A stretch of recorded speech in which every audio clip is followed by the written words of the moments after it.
This is the IFB Thursday night broadcast. That's gonna work great, man. 10, 9, 8, 7, 6, 5, 4, 3, 2, 1.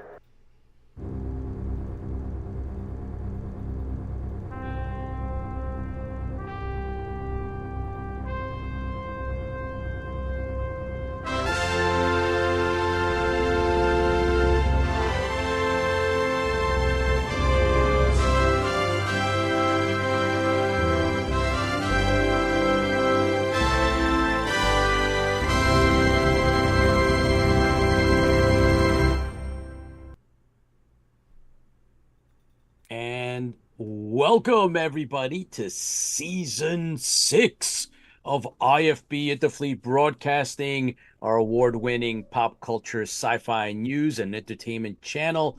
I'm New York Pete. I'm here with your co-host and my best buddy, Chris the Tipsy Toaster. Over Hello. that way. That way. Hello. Yes, and we're bringing you... Hello. Yes, okay. We know that you're alive and well. Thank you. So here at IFB, we bring you our unique take from. There we go. Yes, there. Got it out of your throat. Very good. So, like we always say, Yes. we grew up, right? You and I, Tipsy, we grew up watching some of the greatest stuff that was out there in the 70s, 80s, and some of the 90s as well. But the 70s and Often 80s were formative. But never. And Come on, you say it.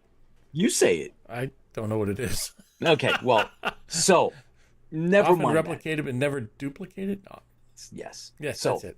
that's it. We grew up on Need this to have an stuff. echo to that one though. Yeah, well, of course, every time. The idea here, guys, is that we welcome you to the show. The Tipsy and I, we grew up on all that great, pop culture that was going on in the 70s and 80s.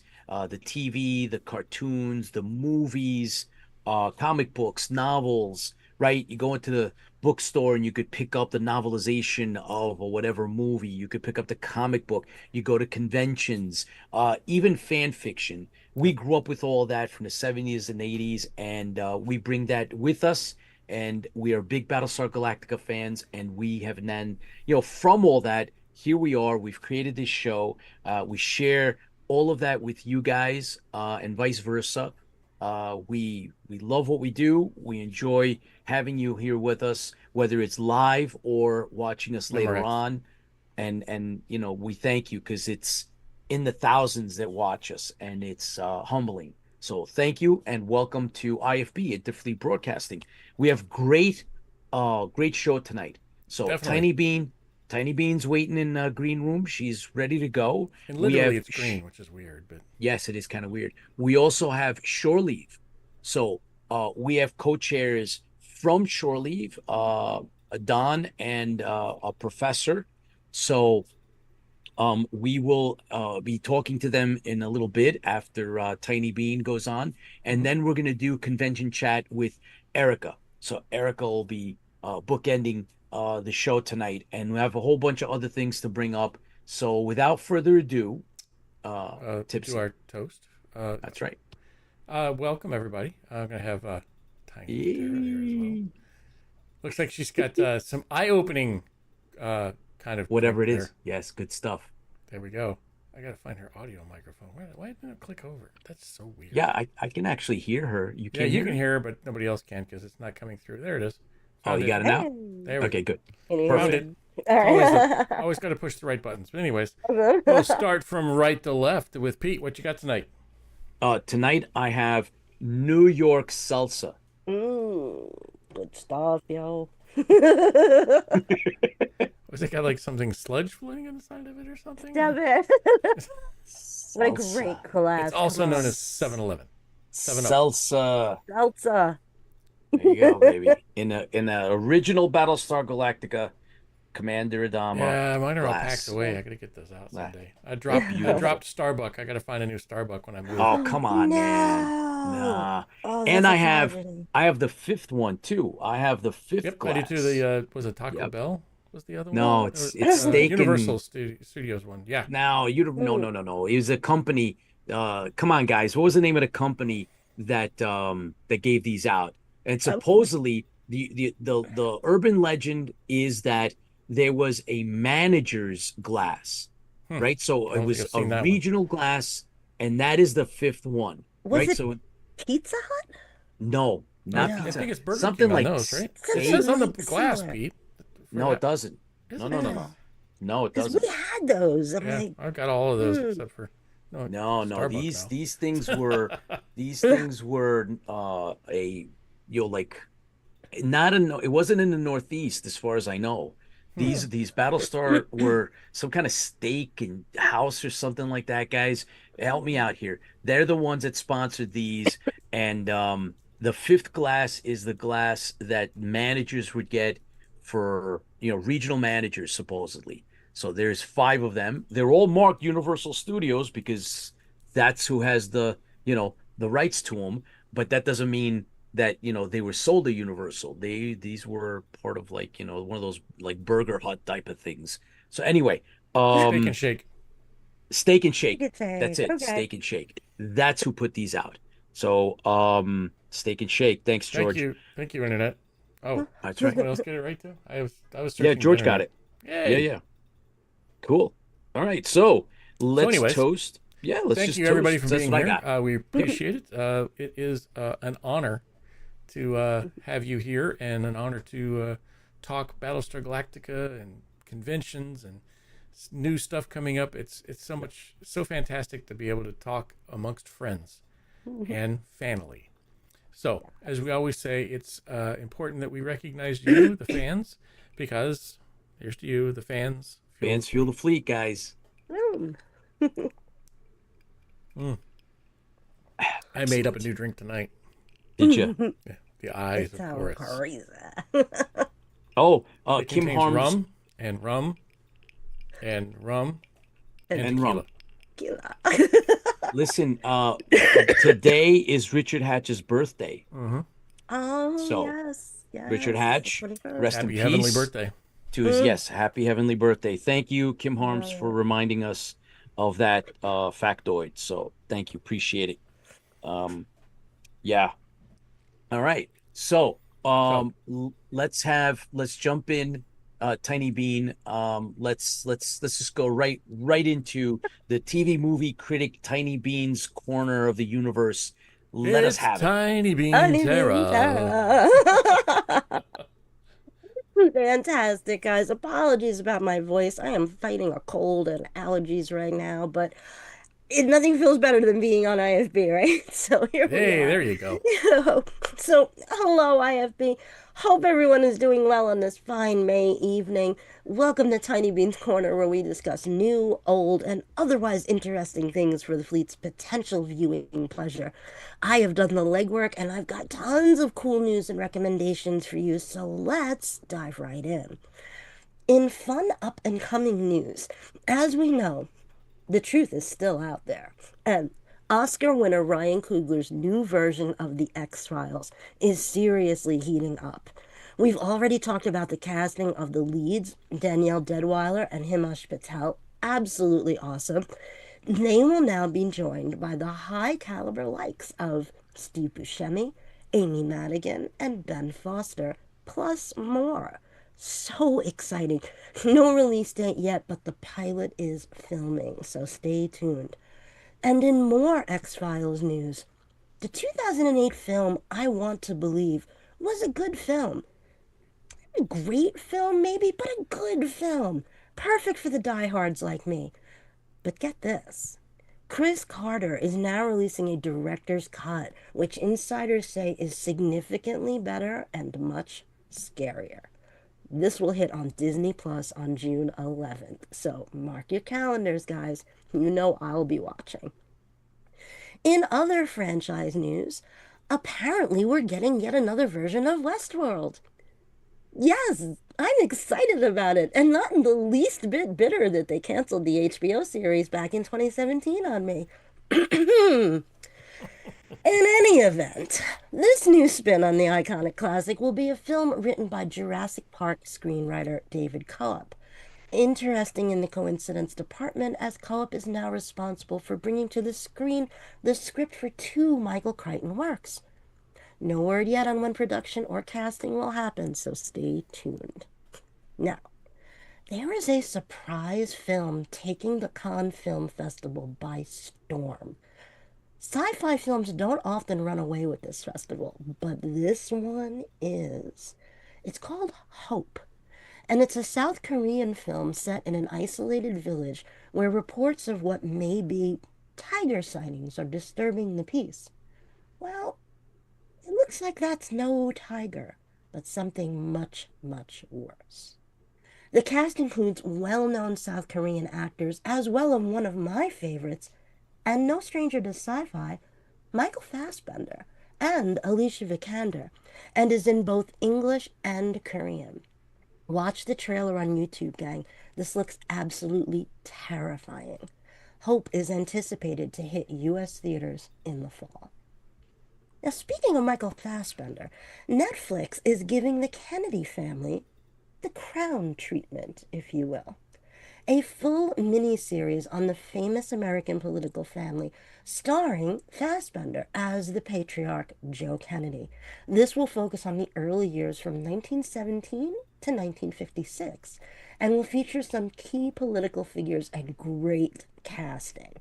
Albert Welling as Winston Churchill, Toby Huss as Franklin D. Roosevelt, and Eddie Marsan as J. Edgar Hoover. One can only imagine if this is a success, they will continue with a second season and more. Netflix is anticipating this miniseries to hit early 2027. Now, this next one is very special to me, guys. Some of you may know that I have a moonlighting career in kitchens, and I'm not so low-key obsessed with all things cooking. Well, one of my absolute heroes was the legendary Anthony Bourdain. If you have not had the pleasure of reading or listening to his iconic masterpiece of a book, Kitchen Confidential, I absolutely urge you to do it. Few people can turn a phrase like Tony did. Well, director Matt Johnson is giving us a peek into one transformative summer in the life of a young 19-year-old Tony Bourdain in Provincetown, Massachusetts. Starring Dominic Sessa as Tony and Antonio Banderas as a mentor chef, Bourdain's enormously private estate gave the green light to this pick, in part because they valued how the late author is portrayed, namely showing his integrity and how steadfast he was to his principles. They hope this film will serve as a reminder that every journey has a start, and that audiences can see the beginnings of the man who taught us how to be better explorers on our own paths. Tony hits the big screen on August 7th. And last up in previews. Okay, so I once shared a funny video of the opening credits of the movie Predator that was overlaid with the opening credit music from the Golden Girls. You know, thank you for being a friend. Over the Predator intro. It's hysterical. Search for it on YouTube and you won't be disappointed. A friend mentioned how this is not a whole lot of crossover between fans of Predator and fans of the Golden Girls, but if you are in the middle of that Venn diagram, you are my people. In a similar you can't make this up crossover, how about we mash up iconic sentimental romance writer Nicholas Sparks with M. Night Shyamalan? You heard me. Once again, I'm in. Based on the book Remain, co-written by Sparks and Shyamalan, the film by the same name is supposedly already testing higher than any of Shyamalan's previous films, and that is saying a lot. Billed as a romantic supernatural thriller, Remain stars Jake Gyllenhaal and Phoebe Dynevor. Really excited for this one, guys.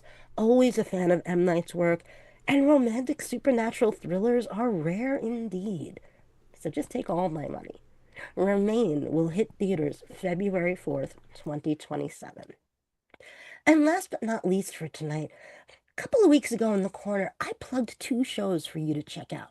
Widow's Bay and The Terror, Devil in Silver. Anyone have a chance to start those? Well, surprise, surprise, both have gotten phenomenal reviews and are tearing up the charts.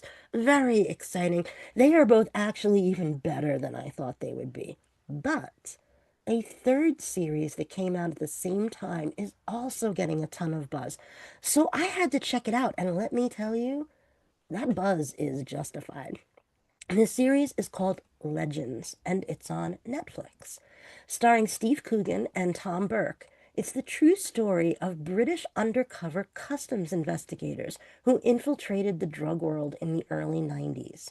It's a crazy and unique spin because the infiltrators were not trained spies, they were customs employees. Really cool stuff here, guys, showcasing the tremendous risks of these unsung heroes. The series is tight, it's smart, it pulls you right in. The actors are impeccable, and extra shout out to some really cool cinematography. And it's Netflix, so you can binge all episodes in one sitting. So, if you're taking notes, guys, that's three top-notch, top-reviewed, super cool and unique series for the fleet to enjoy. So check them out, guys, and as always, let me know what you think. And that is all for the corner tonight. So back to you, Pete. Excellent. Well done, Tiny Bean. I just finished binge watching Legends. Not sci-fi, but Yep. it is, one of those you're you don't know where it's going, and that's Mm, beautiful, right? You don't know who's gonna last, who's not, what the outcome may or may not be. There are right. some really cool characters. It's a police drama thriller. Um, and it's some of the best British uh material series that you can see. It's a Mm, mini series, guys. It's yeah. not really one season like it's billed as a season one. There is no other season to it. It's a Yeah. one shot based on the book. Mm, So the true story has been presented to us now in this form, and it's really, really good. Had a lot of fun watching that. Thank you for that recommendation. good. um Looking forward to some of the others that you've put up, and looking forward to seeing you at Shore Leave. And we're going to have some of the co-chairs will be with us later in the show, Mm, so that's going to be a lot of fun. That's later in July. And of course, The Stranded Warrior is screening at the New York City Triborough Film Festival. It's a film festival that is geared towards films that have been shot, short or feature, that have been shot in New York City, mhm. and has a majority of those involved in front and behind the camera are New Yorkers. Yeah, And we qualify since we shot the whole great. thing and in New York City. And last year we were our trailer was screened at the same festival, and it is going to be screened again this June 7th at the Astoria Kaufman Studios at the Zucker Theater. So Mm, that is a screening theater within the famous and original Astoria Kaufman Studios in in Queens, New York. So if you're interested, if any of you out there are interested, please go online, go onto social media, and pick up a ticket for Sunday. Our block is between 12 noon and 2 o'clock in the afternoon. And we're waiting for any other news to as we get closer to the event. But I bring it up since Tiny Bean, you were a part of both our projects, The Stranded Warrior and of course Terror Protocol Resurrection. love it. And between the two of those, we've we've won over 60 awards. So It's mind-blowing, isn't it? It is, absolutely So it is. great. But all of you that were a part of it made a difference, and that's why we've gotten to where we've gotten. So the next time that we will publicly screen The Stranded Warrior is going to be at Shore Leave. And Tiny Bean, you'll be there. You'll be on the panel. You'll be available for Q&A. We will have autographs, free autographs available, and you'll be signing. We have a table courtesy of Shore Leave. So thank you for being a part of this, Tiny Bean. Oh, always, always. Nothing better than being a part of IFB, right? Fans fuel the fleet, guys. Can't wait to see you all at shore leave. All right, Tiny Bean, take care. Cheers. Night, Thank guys. you, and we'll see you soon and get better. Thank you. All right, there's a lot of that There you go. head cold, allergies, whatever. There it is. Wow, look. Sneak peeks. Sneak peeks. There's Tiny Bean. Wow, look at that. Oh, XO, Battlestar XO. Yes, it's a live action. We got a SAG waiver. It was a low budget, micro budgeted fan film. We got a SAG Careful when you say waiver. low budget, but well, it's true though. Yeah. No, it wasn't quite no budget, but it was really, but we got a SAG waiver. So we had SAG actors, all types of talent was involved, both in front and behind the camera. So thank you to everybody that was involved in the Stranded Warrior, and to the fans. So before we go any further, Tipsy, let me get my little homage to Romper Room. Those of you that remember Romper Room, right? And there's a lot of you that I can see on my end. And that, let me start with Lola, of course, and Chuck Her name was Davenport, Lola. James McCoy, and Erica Persiani, and of course Tiny Bean was on, Erica Riley, and Karen. Thank you for joining. George Giacomis was DP and a co-producer on both Stranded Warrior and Tower Protocol Resurrection. George, thanks for supporting always, right? Rick Moreno, sci-fi award-winning author. Thanks for being a part of the family. And who else? Kim Harms, of course. And let me see real Chuck. quick going down. Who? Chuck. I said Chuck. Chuck is with us. Battlestar Bulletin Board. And Charlene Donatello. And let me see real quick, guys. I'm trying to catch all of you. Battlestar Galactica Fan Club. Thank you very, very much for joining us. They were just on last week. We had Dragon Lady, president of BFC, was with us. And I hope I didn't miss anybody. I am watching the IFB Facebook feed.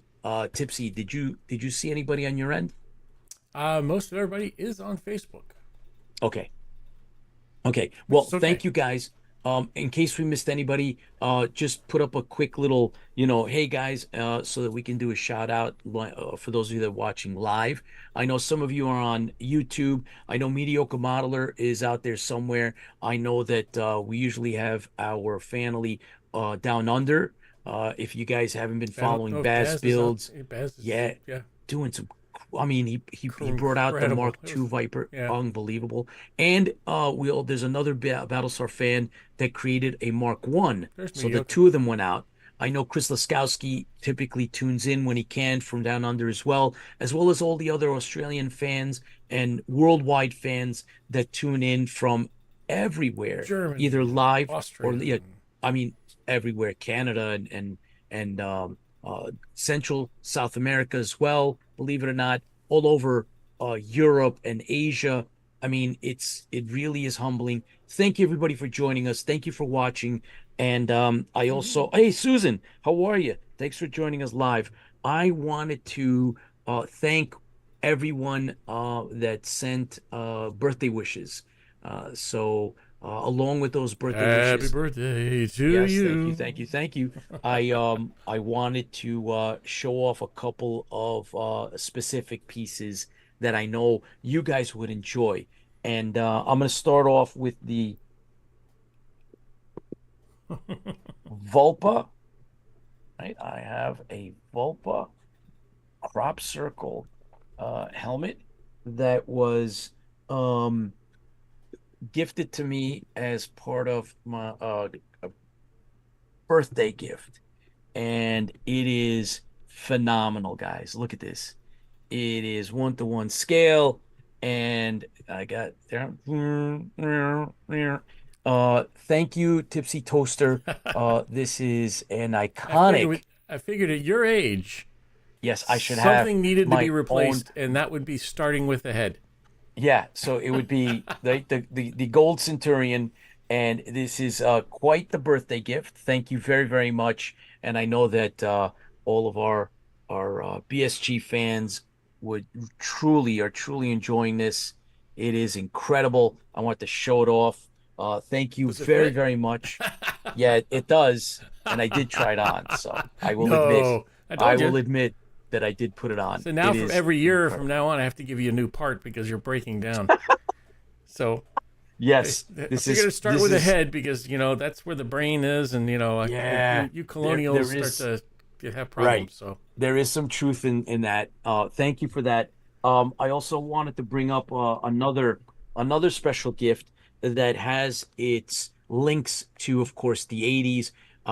You all know I've mentioned this before that I was and continue uh, to be a big Highlander fan. So of course, the original Highlander with Christopher Lambert came out in the 80s, and I corralled my there can buddies, be and we only all one. that's right. We went Hell to of a the soundtrack too. the first, the premiere showing of it on a Friday. Like, a lot of the movies would come out on Friday, and so we skipped out on one of our college classes and just went to go see Highlander. And following the movie eventually was Highlander the TV Yes, series, yes. right, with Adrian Paul, Christopher Lambert. Well, I got the 100th episode, which is a two-parter of Highlander.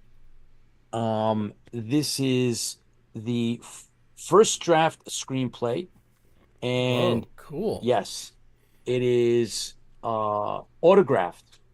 So I just wanted to show you guys there Wow, are that's the cool. autographs. Thank you, George Giacomis, my cousin George, who has been my buddy partner in all the crazy and endeavors, including skipping out and at uni to go see the original Highlander in the movies at a theater not too far from the university, because of course we went to college Sounds more like a together. bad influence to me. Yeah, no kidding. However, I identified all of the autographs. So for those of you that were Highlander, the TV series fans, of course, here's Adrian Paul. This one here is Richie Ryan, Stan Kirsch, and here's Mythos, Peter Wingfield. And then there's Jim Byrne, who played Joe Dawson, and Jillian Horvath, associate creative consultant, and there is a script coordinator as well that signed the one I just showed you, and it's really thick because it was a two-parter. So anyway, that was the 100th episode of the Highlander TV series, That's and I cool. thought you guys would really enjoy that. And I want to thank both of you, Chris and George, for those outstanding birthday gifts. I also received this Red shirts. red shirts. So this is the compilation. I just started it. It is excellent. Got to I read will the let you book. guys know. Yeah, well, I did read the book. This is not the same book. Yeah. Okay. So, yeah, it's totally different and it's really cool. I also got this, The Haunted Queen Mary, Long Beach, California. So I think I've shared in the past that I did visit not too long ago, and I do believe that there is some kind of weird phenomena that's going on at the Queen Mary. I experienced some of it, a time dilation thing, or time, some kind of a time thing that went on, and And I thought that's it why was you got cool. the helmet for the That's right. extra Next time I brain. go, I'm just gonna wear the helmet and I will be protected. So yes, thank you guys. Yeah, Lola said she loved the show. Yeah, so did I. Chris Laskowski, hope to see both Vipers next year. Oh yeah, no kidding. Want to see pictures, man. Dave Turnbull, hello to you. Thank you for tuning in. Of course, Dave is going to also be at Shore Leave. Dave and Gary, of course, will both be there. They were in the Stranded Warrior. They will be in screen accurate Colonial Warrior Viper pilot uniforms, as well as we expect the possibility of 3 Cylon Centurions and possibly a Volpa Command Centurion at Shore Leave. So we are very, very excited to go to Shore Leave, and so we will be talking with the co-chairs, George Zuvalos, who played Captain Martin, co-producer on The Stranded Warrior, is watching with us. Thank you, George Zuvalos, for dropping in. And I just want to congratulate George Zuvalos on his feature movie, Once a Week for Life, that had a limited theatrical release and is now streaming on every single platform out there. A police thriller, and it has some really dark humor that is really, really good. Some of us here from IFB were directly involved in Once a Week for Life, the one that's out now, and then there is a part 2, and we were also involved in that. So we're very proud to have had George Stouvalos as the lead in The Stranded Warrior, who is an award-winning filmmaker, director, actor, producer, and he's just continuing on in the footsteps of John Cassavetes as an independent filmmaker and award winner. Thank you, George Zuvalos, for taking the time out to play Captain Martin in our fan film, The Stranded Warrior, and continued success in all the movies and all the things that you do professionally. Of course, George is SAG-AFTRA. He's been in Blacklist. He's been on a whole bunch of other things as well. But George, thank you very much for the opportunity to work on your projects, your successful project. Anyway, so now that's been said, we will circle back. We will talk a little bit more about Stranded Warrior later on when we bring on Erica. But I also, before we bring in our guests, I did want to mention the following real quick. On May 29th, if you're here in the tri-state area of New York City, May 29th, Friday, it's Star Trek Day. And you get a free Star Trek baseball jersey, courtesy of the Brooklyn Cyclones. They're playing at their ballpark in Coney Island. It's been renamed. Maimonides Park is the new name, fairly new, but it's a great time. But it's a themed day. It's Star Trek Day. So for those Star Trek fans, which includes myself, I will be there to support. If you're around, get a ticket. It's a heck of a fun day. It happens to be the Star Trek Day. They do other themes as well, but on May 29th, Star Trek Day, if you're around, come on out. I will be there. I will be cosplaying as a red shirt from TOS Star Trek in accurate boots as well. So that you'll see. If I'll take pictures, I'll put them up afterwards. We're gonna have a little bit of fun with that. So guys, without further ado, Shore Leave co-chairs are here. We've been talking about not only attending, we've also talked about the fact that we would have Shore Leave representation coming on to IFB, giving us an update, letting us know what's going on, what to expect. We have a bunch of questions that we're going to pose. Shore Leave is a fan-run convention. It's one of the oldest, if not the oldest, fan-run convention, Star Trek convention out there to date. I mean, they had a bit of a move and they found a new place to land. But besides that, they are still out there doing what everybody loves, and that's a really cool convention. Now, it's not New York Comic Con, all right? So we'll take that right off the table, right off the start. But it is one of the most successful for the size that it is and for what it provides. And we are honored to be able to attend and participate this year at Shore Leave 46. So we have our two guests in the green room, and I think they're ready to go. So, Tipsy, if you're ready, I think they're ready, and we might Just as give well me bring one them on. second, Pete. All right, fair enough. And then so that's happening. A lot of things happening, guys. This summer is all full of great things in terms of sci-fi, pop culture. It's going strong. Streaming shows, plenty of great sci-fi and otherwise horror as well, thrillers and the like. So that's good. Better than not having anything. Many of us that grew up remember there'd be these dry spells where nothing was really out there, not anything worth. And sometimes there wasn't anything to read as well. So that was kind of tricky getting through that. And then VHS luckily saved us, so we could go and watch some of our favorites that were out on tape, or maybe we'd recorded them, and so we'd get to watch those. I know I did that. Speaking of Star Trek, I recorded, in syndication, recorded all the episodes, and then I just go back and cherry pick and rewatch what I wanted when I wanted, and I have to stay up at night.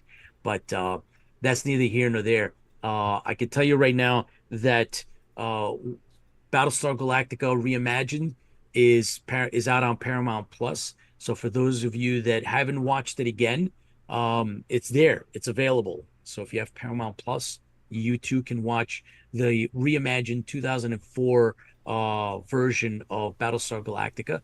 And I'll tell you, Apple has some really good sci-fi, and we've covered that. Some of our anchors have brought that up, whether it be John One or Tiny Bean. But Okay, Tipsy, Pete. are Yeah, you are we're you ready. you ready? Yeah. Yeah. All right. Bring on the reps from Shore Leave. So, Don, you and I we've exchanged emails and phone calls a couple of times. Thank you for coming on. And of course, Professor Hayer, thank you for taking the time out. Also a co-chair of Shore Leave, for coming and joining us here on IFB Interfleet Broadcasting. Welcome. How are you Thank tonight? you. Very well, thank you. And thank you for having us. Absolutely. It's a pleasure. Don, how are you, man? I'm doing fine, guys.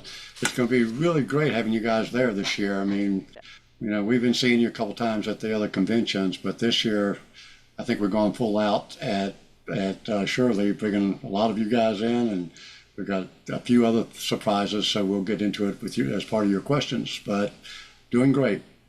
All right, fantastic. So, we every once in a while we are lucky enough to be able to hear from those that are in charge, those that are, running the show, so to speak, when it comes to a convention. And not a lot of people know what that's all about. And being that we are convention goers and attendees, and sometimes, we've had the luxury of doing panels and the like, but to have you guys on is interesting. And we will take some questions from the fans after we go through a few things that we had kind of more or less set up or set into motion. So I'm gonna throw this at you. Tell us about yourselves and how did you get started in shore leave? So, I'm part of the physics faculty at Loyola University, Maryland, in Baltimore. I'm originally from Germany, and I've lived and worked in Japan, Hawaii, Massachusetts, and here in Maryland. And somehow I always managed to connect to the local science fiction communities. I joined Shore Leave's parent organization, STAT, in 1992 when I moved to Baltimore to work on the Hubble Space Telescope. I'm an astronomer. And fairly soon thereafter, I took over the science track for Shore Leave. It was kind of easy to just recruit my colleagues. And then, being an avid reader, eventually I was also put in charge of inviting the authors. In 2013, I became co-chair for the first time, and Don joined me in 2018. Yep. My background is programming, software development. I've been director of IT for like 20 years, and I'm retired now. We, like Inga, loved the sci-fi environment. I was at a hotel in New York or New Jersey, And I was staying there, and I went downstairs, and here's Leonard Nimoy doing a convention. And then on Sunday was Farscape, and I said, wow, this is pretty cool. I'd never been to a convention before. So I looked for some place near me that I could get involved. And that's how I found Shirley. But they were a little drive for me. I'm like 3 hours away, but it was worth the drive. And I've been doing it for almost 25 years now. Wow. All right. So strong background in terms of, the fandom itself, kind of blending your professional world with, your fan, the fandom itself, and then giving back through conventions. But, why shore leave though? I mean, I know that there was a proximity thing. Was there anything else that may have been, an attraction? I know that shore leave was originally a heavy Star Trek, convention. Is it safe to assume that both of you are Trekkies or not? We are. We are. That is our foundation, is Star Trek. The original series is where we both started out. But the world has evolved, and there's bigger conventions that just do Star Trek guests, but they bring in like 50 guests. We are a small, family-oriented convention, so we look to bring in, of course, every year Star Trek guests because that's our foundation, but we diversify with a lot of the other series and movies that are out there now that are popular. So we always try to bring in a variety so that all of our fans can get a lot out of us, not just a couple of Star Trek guests, but a lot of different series: Stargate, Battlestar Galactica, Babylon 5, just to say a few. And we've done a pretty good job of encompassing a lot of these shows. And just to talk about Shore Leave a little bit in general, so Shore Leave is a 3-day multi-track science fiction media convention. What that means is that we have celebrity guests, of course, for a variety of science fiction movies and TV shows, but we also have over 40 authors, scientists, artists, and performers. And these folks hold Q&A sessions, they sign autographs, they do photo ops with the fans, hold workshops, panel discussions, and are generally available to interact with the fans. Now, since we have many tracks happening at the same time, it's often hard for attendees to make their choices. We also have a large vendor room, a full stage masquerade, various charity events, an art show, and a sale, activities tailored for kids and teens, an evening dinner with our celebrity guests, a comprehensive and rather large game room, a small budget film festival, and a science track featuring folks from NASA and various research facilities talking about the latest discoveries. As a matter of fact, the Wounded Warrior will be showcased at the small film group, and I think that's going to be great because I know I'll be sitting in watching it.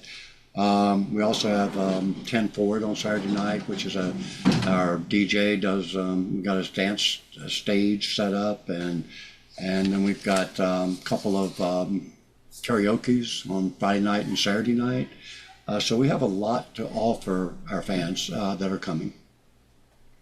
That sounds great. Let me ask you this then. For fans attending for the first time, I know that a lot of our fans that are coming are first-time shore leave attendees. Any advice? Yes, a lot of times the fans don't understand our way of doing things because we're not like the other conventions that just herd you through the lines and so forth. All of our guests are on stage or at their table the entire weekend. You have open access to all of our guests, which means you can walk up to their table and just talk to them. Where other places you cannot do that. They have there'll be autographs, of course, that they'll have on the table, and of course we'd like you to buy the autographs. That helps pay for them being there, but we do not restrict you to say no. If you're not buying an autograph, you can't talk to the guest. We've got, like I said, a more open and fan friendly environment to offer the fans. A lot of things like our official autograph session. We always pick 2 or 3 guests every year that you get a free autograph from on Saturday and on Sunday. And this year it's our 2 Stargate stars, David Hewlett and Rachel Luttrell. You get 1 free each day. Other conventions you don't go to unless you're buying a VIP package. You don't get that, which that's over $200 value just for those 4 autographs. So we offer different things that other conventions don't. And especially our convention is more like a family reunion. About 70 to 75% of our fans are returning every single year. Why? Because this is their family reunion. Everybody comes to get to see their friends and family that they haven't seen in the last year. So that's what we can offer to our fans. Wow, that's really cool. It's always been Shore Leave for decades, because Shore Leave goes back 30, I think almost 40 years, if not a little bit more than that. 48 years. There you go. I mean, so it was always known. I mean, traditionally it was a Star Trek convention. It was, on the smaller side, 3 to 4,000 maybe, topping out possibly at 5,000, and always had good guests. We've never had more than 1,500 attendees. Yes. Wow. But Yeah. so Our goal is 2,000, but we've topped out at 1,500 at the old location. Our new location is bigger, so we can go up to 2,500. Yeah. Wow. And you guys have always, Shore Leave has always had the reputation of being a well-staffed, smaller convention. And, it was like this hidden treasure. And people, Trekkies would always talk about it.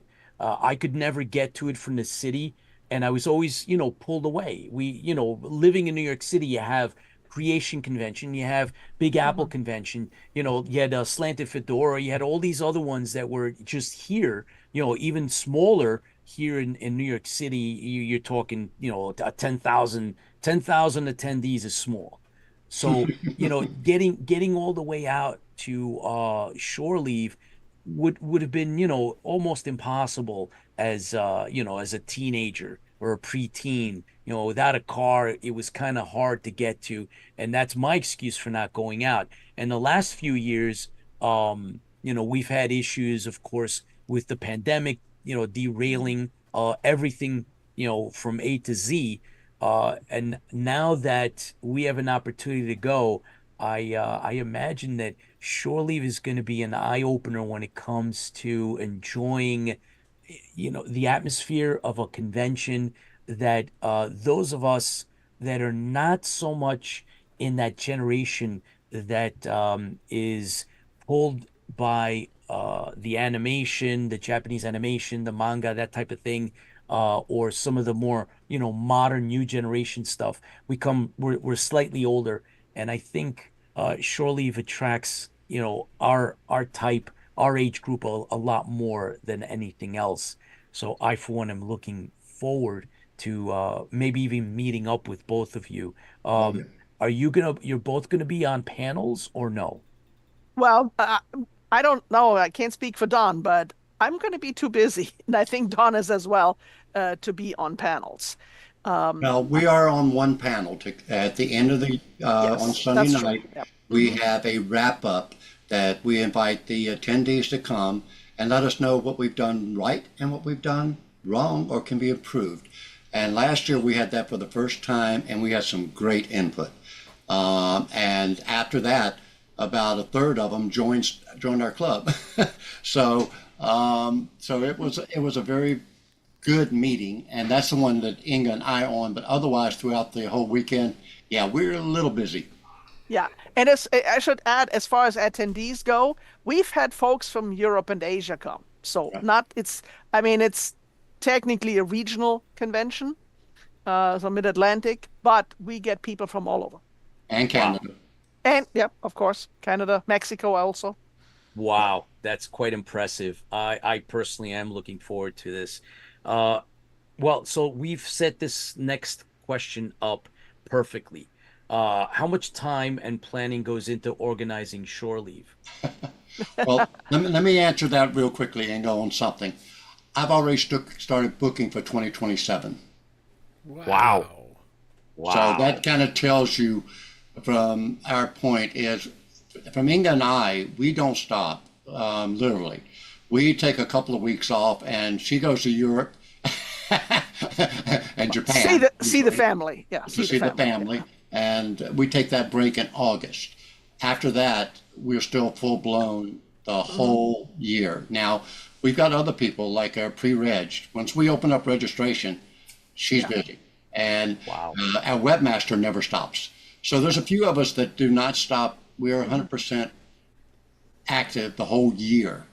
But most of our committees, we have over 35 committees, and each one of them is active on and off, but there's about a half a dozen of them that are all year. And then the rest of them are 2 to 3 months in advance, and then the rest of them are at the con is when they are active. So, yeah, it's diverse. Wow. So it's definitely a commitment in terms of being part of the administration part of, and, getting the convention, moving, happening, and planning for the year to come. Wow. Yeah. Did you have something else on that, Inga? No, you covered it perfectly. Okay. Excellent. So, the next logical question would be, what can attendees look forward to at this year's convention that didn't happen last year, say? So, well, this year, given that this year is the 60th anniversary of the original Star Trek series, we have Walter Koenig as one of our guests who played Pavel Chekhov. And personally, I'm particularly excited about him. But we also have 2 guest stars from the original series, Sarah Lee Gimple, who played the Salt Vampire, and Sean Kenny, who played Captain Pike. We have 3 members of the popular Starfleet Academy series this year, Odette Fair, who played Admiral Vance, and who, by the way, also played Ardeth Bay from the Mummy movies. Yeah. I know they're fans of that out there. Zoe Steiner, who plays Cadet Sadal, and Gina Yasher, who played Cadet Master Lura Thok.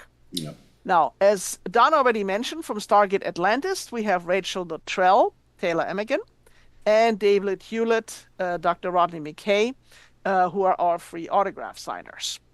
From the classic series Battlestar Galactica, we will have Anne Lockhart, Lieutenant Sheba, and Herb Jefferson, Lieutenant Boomer. And we will be joined virtually by Jack Stauffer, who played Lieutenant Bojay. Well, a little note there. Peter's one helped me get that set up with Jack Stauffer. Okay. Thank you. Thank you.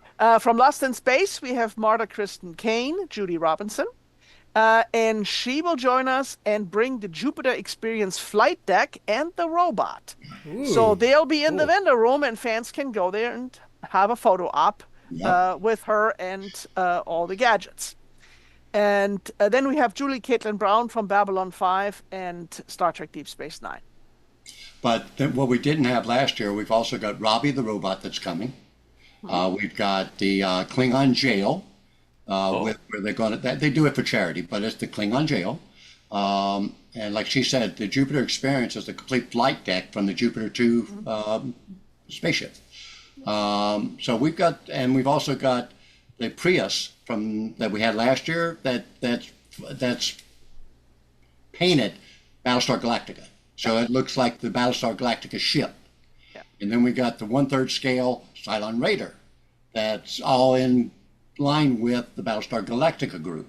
So we're really excited about that as new things to entice people to come, because these are new things that we're bringing in to, people can go and do photo shoots with these groups and ships and I think we'll have a lot of cosplayers. Yes. I mean, obviously. And the Klingon jail will be operated by some very real-looking Klingons. Yeah. We also have the Saber Guild Malachor Temple cosplayers conducting lightsaber training. Yep. So anybody who wants to get into that. And we'll have the Cylons and the Battlestar Galactica people from the Browncoats, from these, from not the Browncoats, but the Battlestar Galactica group. And I mean, we've got a lot of cosplayers coming, and that's going to be another big draw that we're trying to advertise. I should also, if I may, mention the special event we have every Friday night at 10 p.m., which is called the Meet the Pros event. That is something for people who like books and who like authors. All our authors and our bookseller, Aaron's Books of Littitz PA, will be in one room and selling and signing books. So there are some returning authors and some new authors. And one feature that we have at every Shore Leave is that quite a few of the authors are having book premieres. So they time the release of the books that they come out at Shore Leave. So far, we have 10 confirmed book premieres for this year, a few more to be worked out. And they will cover everything from science fiction to fantasy to steampunk to stuff that's hard to categorize. We will also have some of the authors and editors of the Star Trek Adventures role-playing game manuals this year. So if you're a reader, this event is not to be missed. Yeah. Wow, I see David Gerald's going to be there. Yes. I know we had Sarah Gimple was a guest here on IFB, and that was a hoot. We had a real good time with her, so it'll be nice to get to see her in person. So in terms of Battlestar Galactica, not only is us here, IFB, going to be there representing the Battlestar Bulletin Board is going to be with us. CMOD, the Colonial Warriors are all part of those that we've rallied together to bring. Of course, we're going to debut The Stranded Warrior, our award-winning fan film, Battlestar Galactica 1978. So homage. And of course, BFC, Battlestar Fan Club, is going to be there. And the three execs from BFC. The president, Dragon Lady, was here on IFB last week, and we talked all about that. We've invited them to our panel. So after we do the screening, we're going to have a panel, and we're going to have all those leaders of all the Battlestar social media groups will be with us so that we can talk a little bit about our film, and then we're also going to talk about Battlestar Galactica and the fandom, and what we hope we can do or continue to do to keep things going as more or less the leaders of the fandom. So that'll be interesting for those that are Galactica fans. Yeah, definitely. So that's going to be interesting. I don't know that that's ever been done before. Only you guys can let us clue us in on that.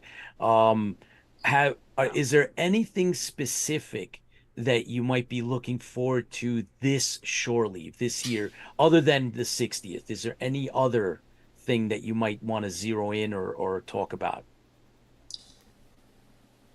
Well, I mean, there's just so much going on.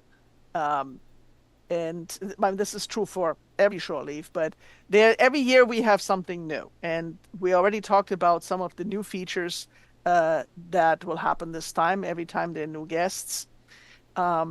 So, I mean, for example, in science programming, I'm looking forward to new results from the James Webb Telescope and the Hubble Space Telescope. That's for science programming. And we know we have attendees coming specifically for science programming. We have attendees coming specifically to talk to and get books signed from the authors. And we have a number of new authors. So, for example, an author that might ring a bell with you, Alex Schwartzman, is there for the first time. And, of course, David Gerald. And as a matter of fact, because this is the 60th, we will have a special Star Trek history panel. So this will be David Gerald and Matt Corey and Howard Weinstein, whose name might also ring a bell with you. They were three people who, at a very young age, successfully submitted scripts to Star Trek. And they will talk about that and, in general, about the history of Star Trek. That is outstanding. I remember as a young teenager getting from Starlog, David Gerald's a mailing address for him or a PO box, and knowing who he was, I wrote him a quick little note asking a question and hoping that just complimenting him on his work and hoping that maybe if he had time to possibly respond, and he actually did. And I still have that letter. I was lucky Oh, enough very to. good. Oh, I met him at a convention in New Jersey a few years prior to the pandemic, and a gentleman. I'm so happy to be able to catch up with him again and talk to him because his, you know, the part that he played with the original Star Trek, and afterwards, but in terms of the TOS, is really iconic. It's a big deal to have him come. So I'm glad to hear that he will be there. Yeah, well, since he is now living on the East Coast, he comes to Shore Leave every year. Yeah. Wow. And So- there you go. Yeah, now you should bring that letter you got and show him. I will. I'll He'll dig get it a up. kick out of it. Well, I will. a lot of our authors that are coming are actually writing the scripts for the TV shows themselves. They're actually published. You watch an episode on there, look at the credits. It'll be one of the authors that are coming to our convention. So we have quite a few of them that are published, not just their books, but they are writing the shows. And they're still active in many ways. So speaking of David Gerald, he will have a piece in the 60th anniversary special that's coming out in September. So. Wow, still active. Oh, absolutely. So we mentioned panels.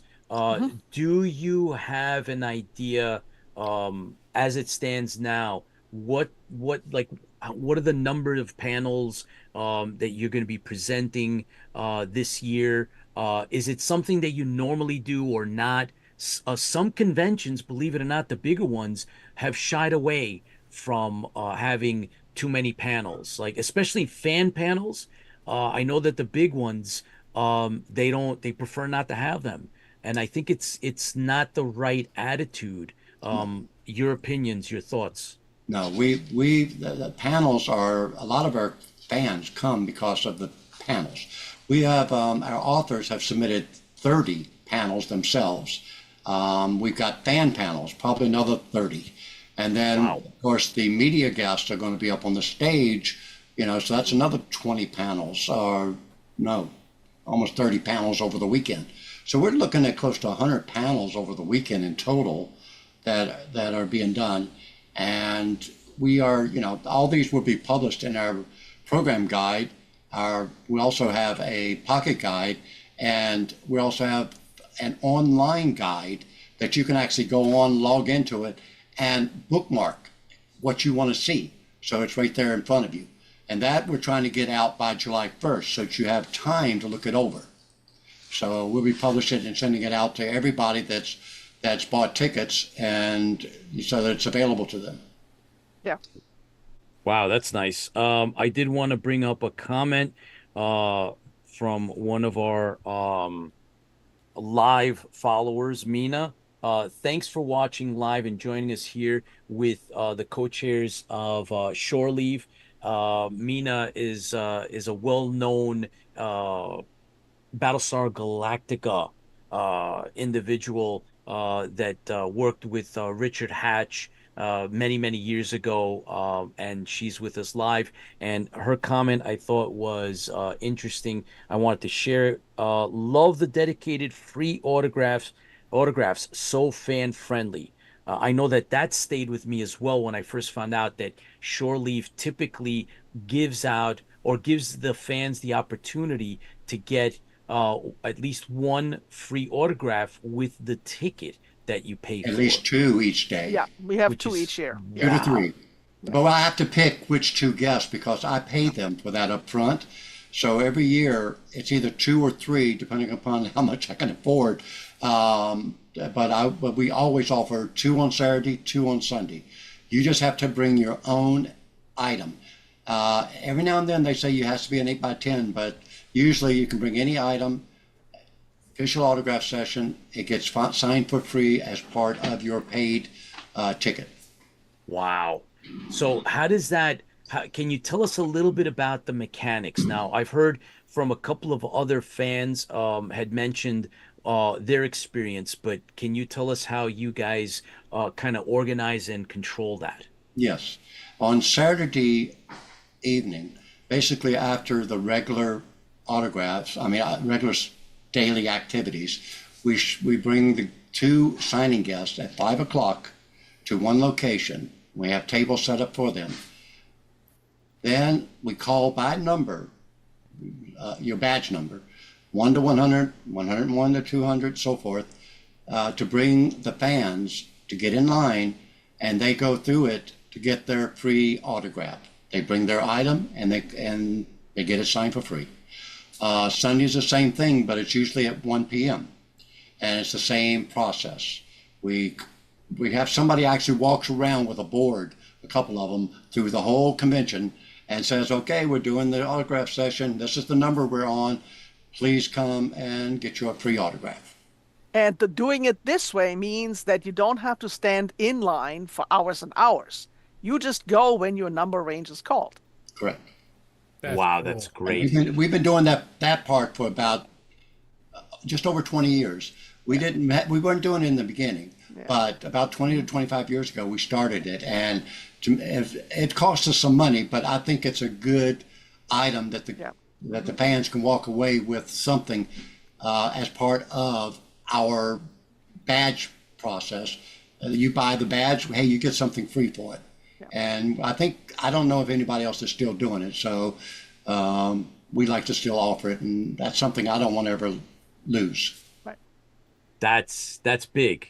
That is really, really big for those, especially those that are dedicated to collecting and meeting, the celebrities, right? Because there's something special that goes with the actual interaction, even if it's just a quick moment, right? An exchange of, just a couple of words with the celebrity versus purchasing an autograph, right? That's a whole, there's two different things there.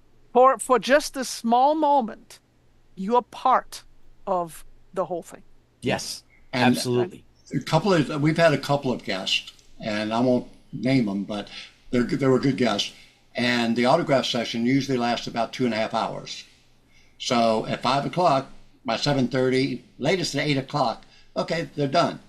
Well, they like to talk to the guests and the fans. The guests were talking to the fans for so long that it lasted over 4 hours. And not every single fan was happy, because guess what? When they got up, they could also talk with them. But our convention also, the guests are also at their tables, so you can still go up and talk to them then too. But when they're getting their autograph, they're right then doing an interaction. Like you said, they're getting their autograph, they're given the photo, and it's more personal at that point. So yeah, it's a good thing for the fans. Oh, absolutely. So a couple of questions that have come up. One of them is from our really good friend Rick Moreno, who is an award-winning sci-fi author. He's co-hosted here for us on IFB on occasion, and a big supporter. If you are an author, how do you sign up as a vendor? Okay, that's very simple. You go to our website, and you go to the vendor page, and there is a form there, and you sign up. Now, and the vendor coordinator will be in touch with you. Yeah. Now, is this for a free table or a paid table? Interesting. Okay. So Because, Rick, we do bring in some of our authors, but they've, for the Meet the Pros and so forth, and we have that on Friday evening. But then some of our authors want a table in the vendor room, so they buy a table in the vendor room. Yeah, so for the 2 hours of the Meet the Pros, they get a table, or I should say half a table for each person, because we have to fit them all in there. But as Don said, if the author wants a table for the whole weekend, then you purchase one in the vendor room. excellent. All right. Yes, he wanted to know about a paid table. Yes. So, all right, there we go. We actually still have, I think she said we have either 15 or 18 tables. Yeah, we still have tables available, so We've already sold almost 100. Go for it. We're getting close to being sold out, but we're not sold out yet. yeah. Well, there you go, Rick. If you're in the neighborhood, then you Yep. might Come on consider. down. Yeah. Yeah, come on down. We'll be there. It'll be awesome. We also have another one, Battlestar Raven BFC. Do you all know if the guests will be using credit card machines or just cash? And Well, you know what? For the first time this year, on our website, you can buy autograph tickets ahead of time. And yes, of course, you can use a credit card for that. there you go. Okay. Thank you for answering that. The same goes for the same goes, by the way, for the photo op tickets and for the few Fest with the Guests tickets that are still available. Fantastic. All right. Well, I can tell you that Rick says, yep, close enough. Well, Rick, hope to see you. You're going to please let us know if you're coming so that we can coordinate our efforts at Shore Leave. Rick is a big Battlestar Galactica fan. And like I said, award-winning sci-fi author. It would be great to have him come down and be a big part of this year's, Shore Leave. Peter, Yes. if he's going to come down and he collaborates with you, we could arrange if he wants to get a table, we could put him beside you or near you. Oh, hey, Oh, Rick. wow. Cool. There you go, buddy. So you have to let me know. You have to just let me know, and we'll Okay. take care of it. Perfect. So, Rick, here it's on a silver platter. Hopefully, we'll make this happen. We would love to coordinate that. And yeah, well, Rick says yes, I will. So there you go. Perfect. Imagine that. Real quick, Barry. That's Baz. Thanks for joining us from down under. Baz, And unbelievable. Thank you. yes, Craig, thank you for watching live here with us. We're here with Shore Leave, and I think I saw there was a couple others. Susan, I think I already mentioned you. I want to try to catch as many. Paul, Kopolakis. Hey, Paul, thanks for joining us live here. I did try to shout out the rest of you. Some of you are watching on YouTube and some of our other social media platforms. Thank you so much for joining us live. We're here with co-chairs of Shore Leave, giving us the scoop, the background. We've discussed a little bit about, how it comes together, a little bit of the history, their particular roles, and where they come from. And they gave us a little bit of insight on programming, the fact that, that there's panels involved, and it's really a fan-friendly convention.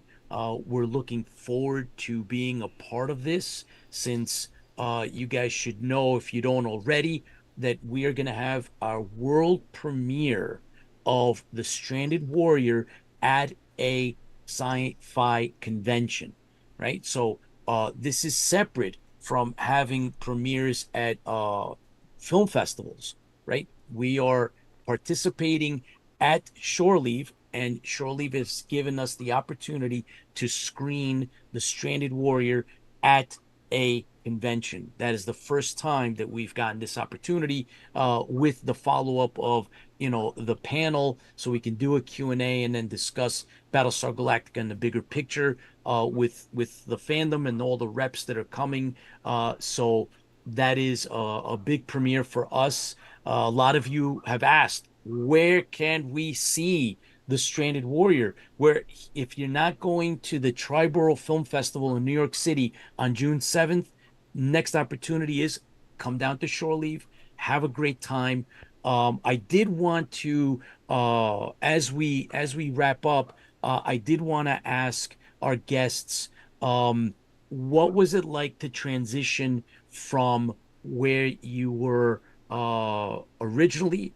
I know that Shore Leave spent decades at your original location, and then was forced to move because the location, I believe, was sold.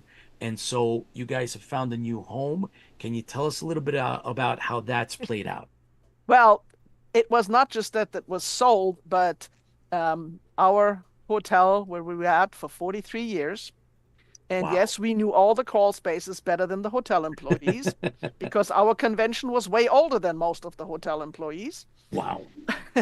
But no, the hotel was just simply old and falling apart.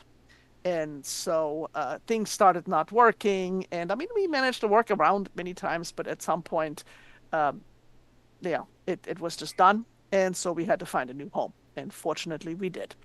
Well, to add to that, though, the old hotel, we were very intimate with the staff. So they took really good care of us. Hmm. We do miss that because our new location, it's gotten better because now they're getting used to us. This will be our third year there. Yeah. So they're also doing their best now to take good care of us because they know we bring a lot of fans in there. So it's good for their business too.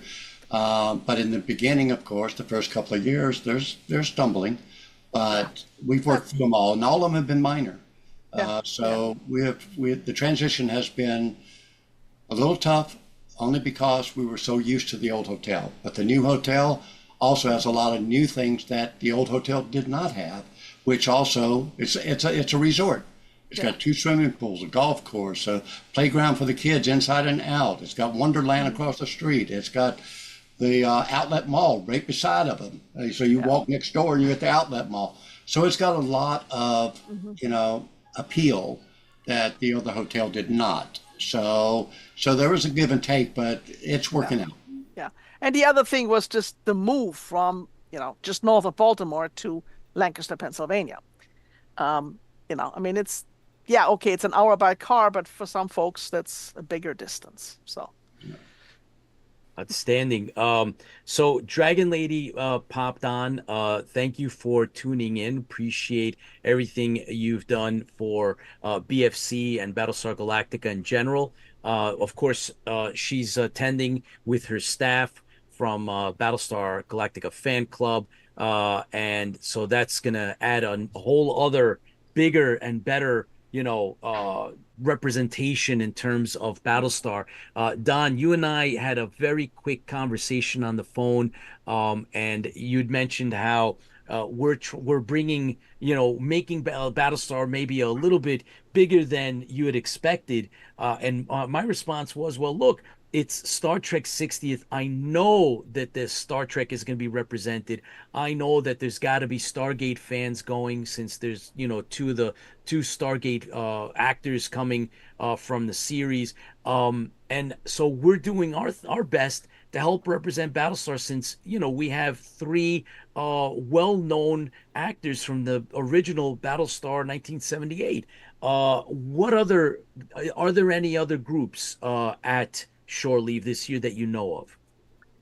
Well, I think. Oh, go ahead, Don. Go ahead, Andy.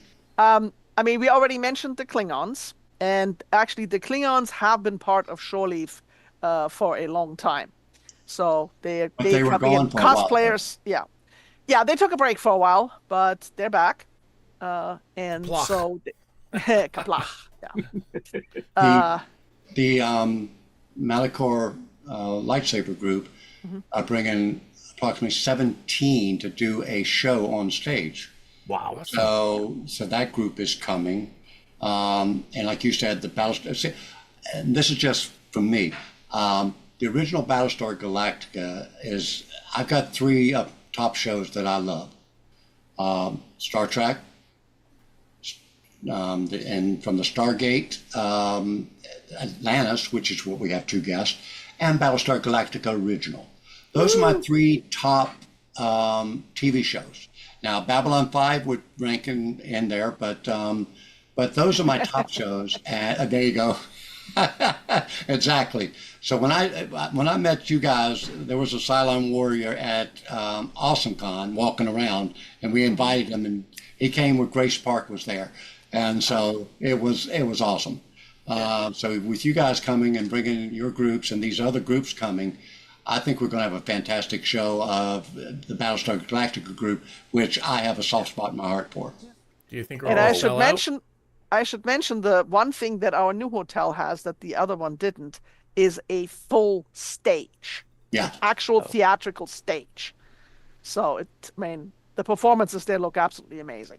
It's going to be fun. We're looking forward to that.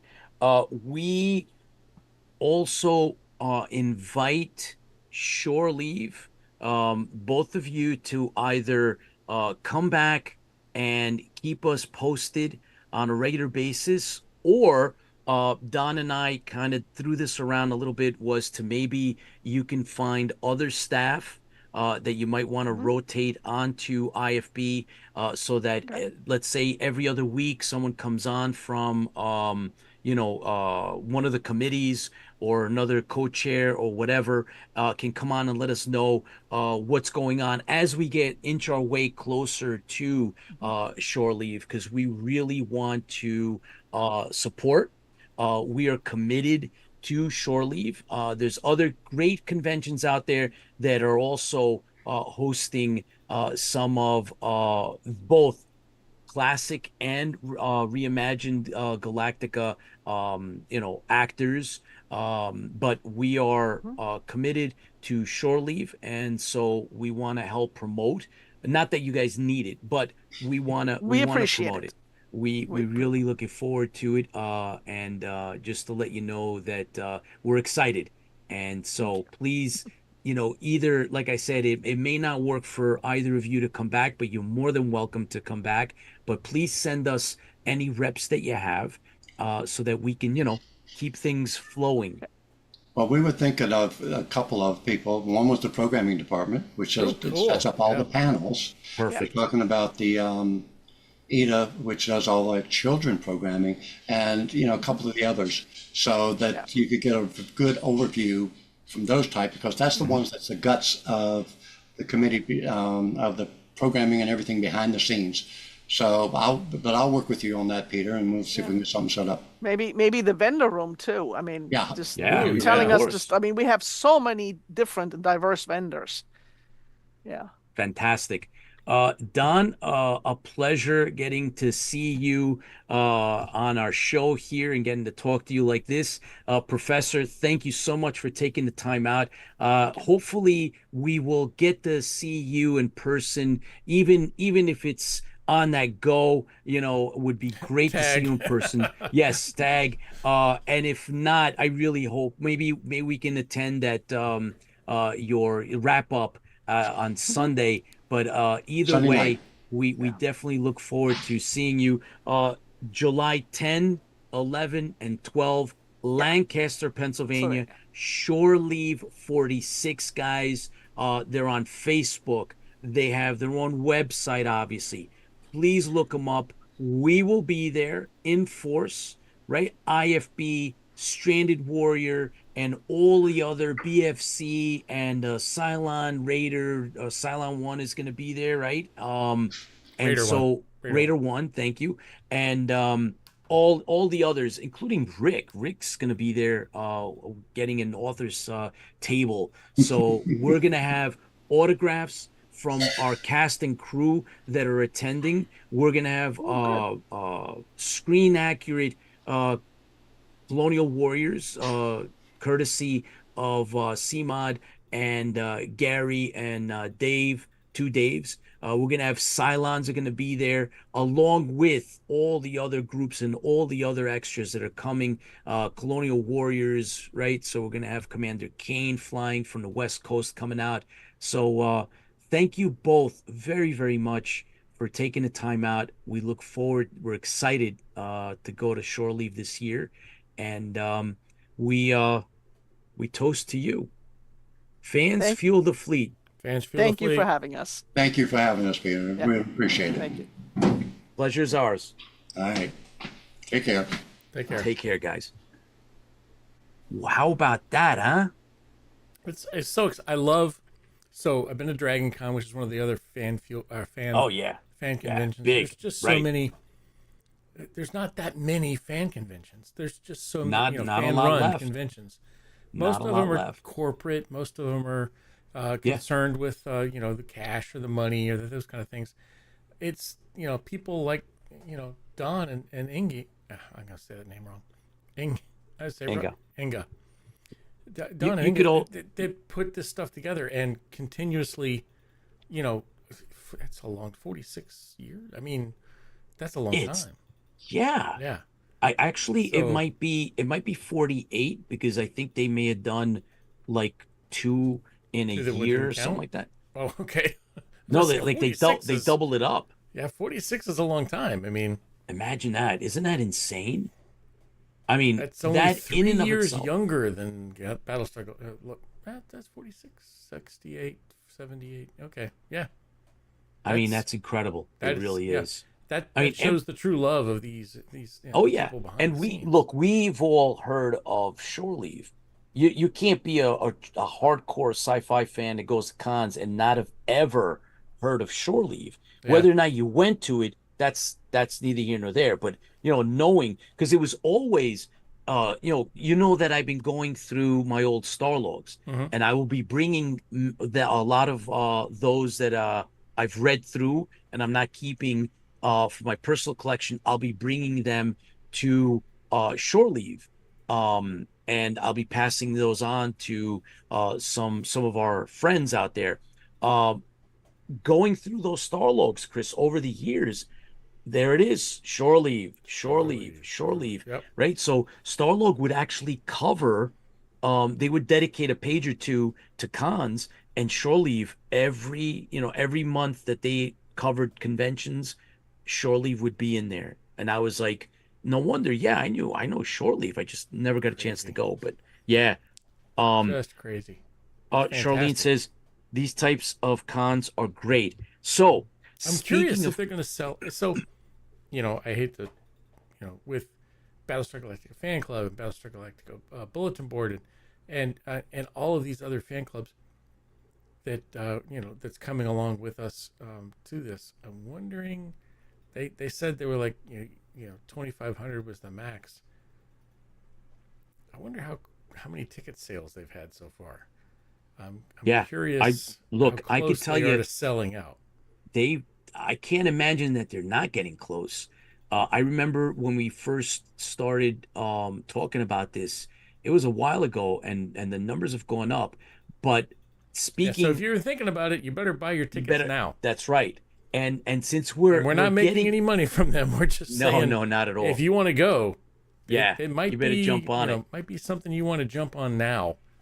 So speaking, since we're all up in the convention Ah, topic, give me a second. uh Tap dance for a second. Erica Persiani is with us, who is she is the moderator. She is the host of Convention Chat here on IFB.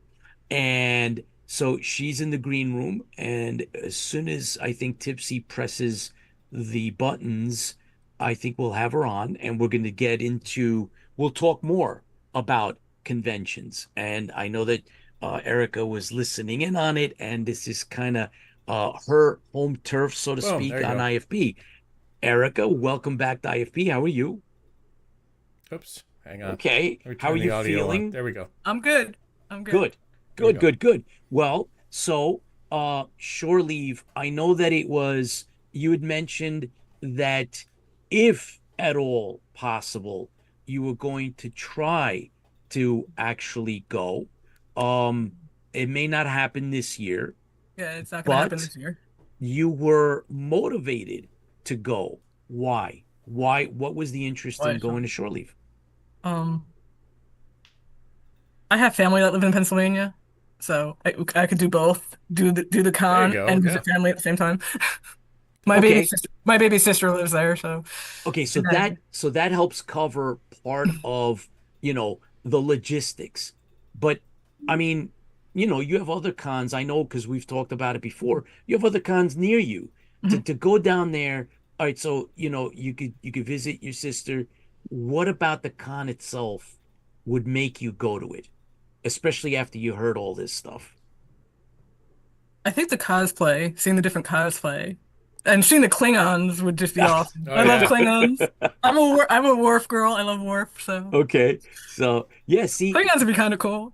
you know what the beauty of conventions, right? If you kind of boil it all down, is and you and I, we didn't prep this, right? You come on when you do your spot, we Nope. free flow, we Yep. talk back and forth about stuff, and your initial reaction, and I got to tell you, I want to talk a little bit about this. Was you said, the Klingons, right? The cosplay, right? That kind of thing. And it took me a while, believe it or not, it took me a while.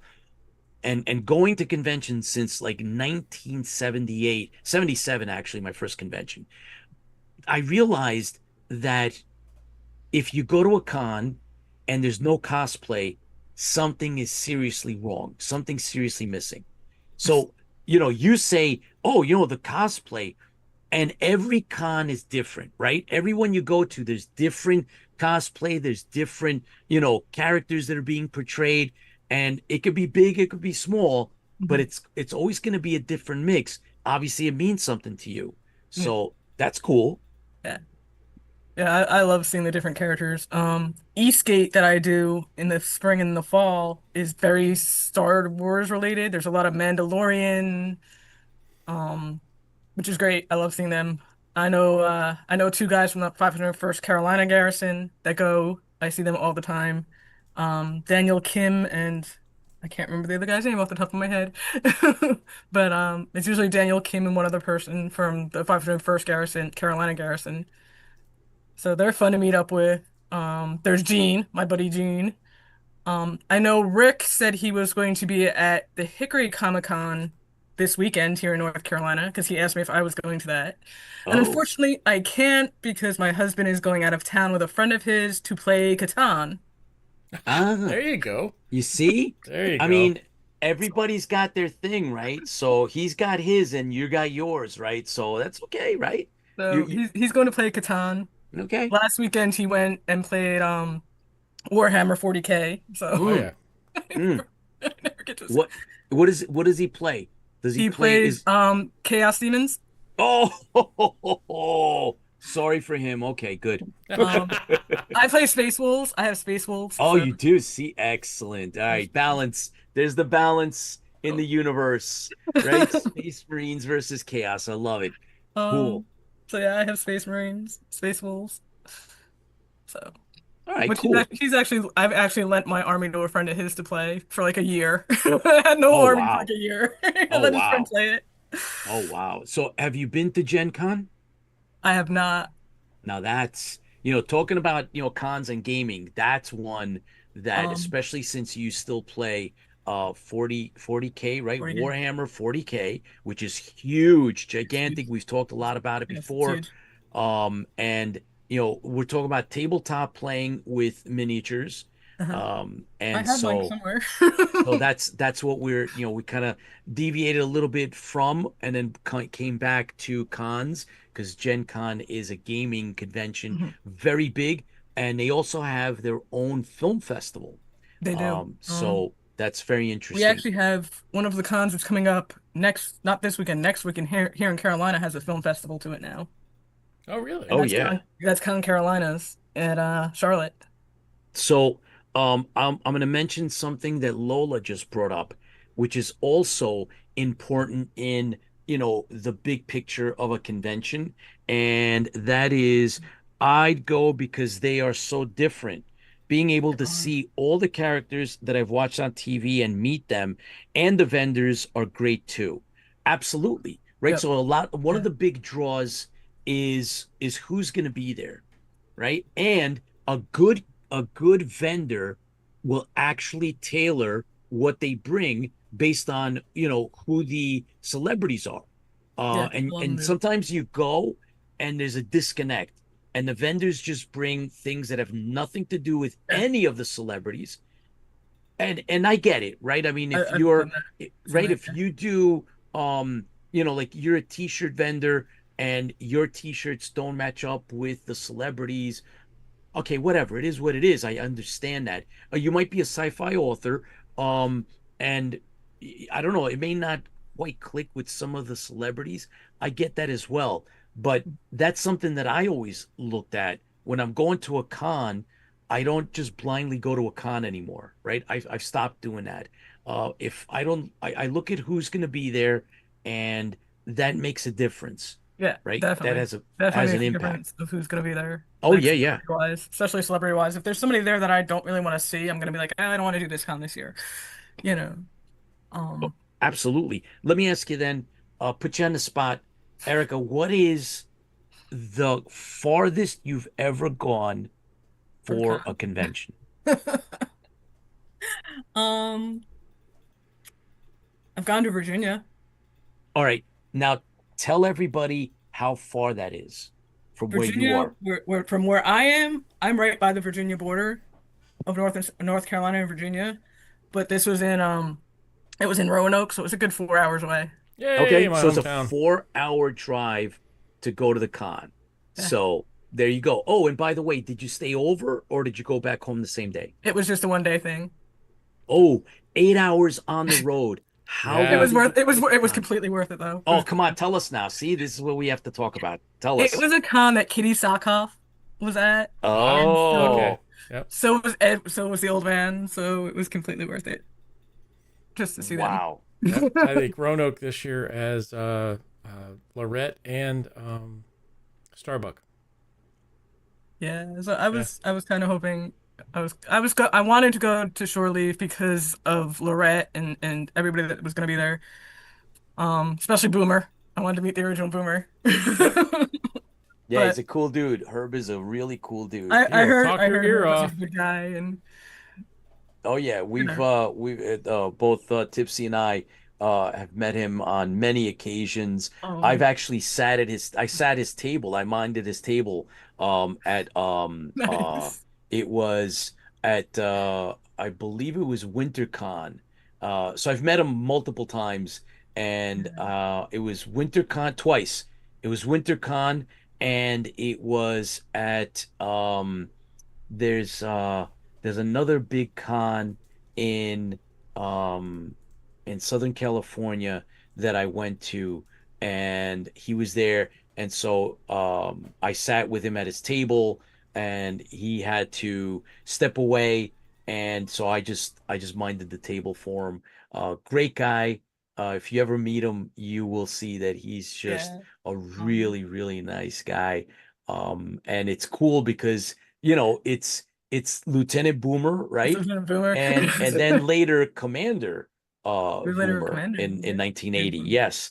But We don't talk about Demetrius, Galactic in We 1980. won't I talk know, I about know, but Galactic come on. 80. Yeah, Hey, no, we won't talk about them. We don't Demetrius, talk thank about you that. for joining us here live. We just had shore leave co-chairs, two co-chairmans or co-chairs of shore leave were here with us, and we went through all kinds of inside information on organization, how long they've been around, our participation and stuff. So Right. it was really, really Yeah, interesting. I was listening to it.